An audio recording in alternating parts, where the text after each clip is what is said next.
In India, attacks against Christians are rising and more states are imposing anti conversion laws. In the last few days during Christmas, we have seen attacks varying from vandalizing of Jesus Christ statues to disrupting of prayers by Hindu right wing mobs.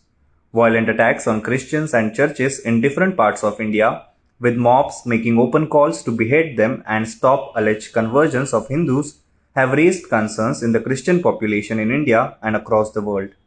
According to a report by human rights groups in October, more than 300 attacks on Christians took place in the first 9 months of this year, including at least 32 in Karnataka.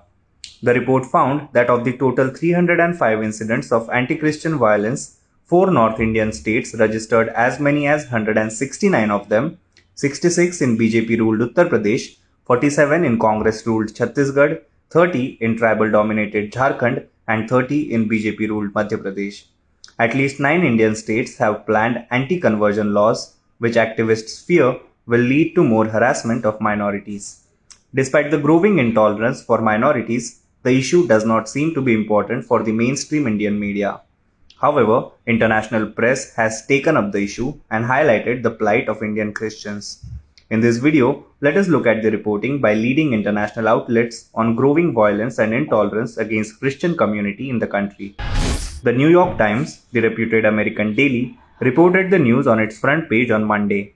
In a story titled Crackdown on Christianity, the NYT said, in India, laws against religious conversions have been accompanied by mob violence. While citing various incidents of attacks on the minority community lately, the NYT piece read, anti-Christian vigilantes have been sweeping through villages, storming churches, burning Christian literature, attacking schools, and assaulting worshippers. In many cases, the police and the members of India's governing party have been helping them, government documents and dozens of interviews have revealed. The very act of worship has become dangerous despite constitutional protections. Le Monde, the leading French newspaper, also highlighted the issue. In its article titled, In India, Violence Against Christians is on the Rise, Le Monde narrated the story of 150-year-old church of St. Joseph being vandalized in Karnataka and said, this attack is a part of wave of violence against the Christian minority in India. In the first 10 months of the year, more than 300 attacks on Christians and their places of worship were carried out by Hindu extremists across the country, according to account by several human rights organizations. It also highlighted the report by the PUCL, People's Union for Civil Liberties, in which the non-governmental organization had stressed that the perpetrators of all these attacks are members of Hindu extremist organizations such as the Rashtriya Swayamsevak Sangh (RSS), a paramilitary organization, and matrix ideological Bharatiya Janata Party, the party of Prime Minister Narendra Modi. The Telegraph, one of the most popular daily broadsheet newspapers published in the United Kingdom, also covered the attack on Christians. In its report titled Jesus Statues Vandalized and Santa Models Burnt in Hindu Nationalist Attacks on Christians in India, the Telegraph said, hardline Hindu vigilante groups destroyed statues of Jesus and set fire to models of Santa Claus in parts of India, including in Prime Minister Narendra Modi's core territory, ahead of local elections in the coming months, local media reported.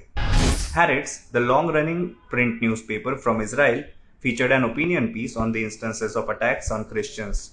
The piece, titled Modi's Politics of Hate Now Come for India's Christians, read, Hindutva terror is not recognized in India, and as Modi sets the benchmark for the treatment of minorities, other political parties are falling in line with the majoritarian project. In an increasingly radicalized India, no political party seriously contests the ideas of Hindutva, unwilling to take the BJP pushback, painting them all as minority appeasers and anti-nationals, that is, fifth columnist.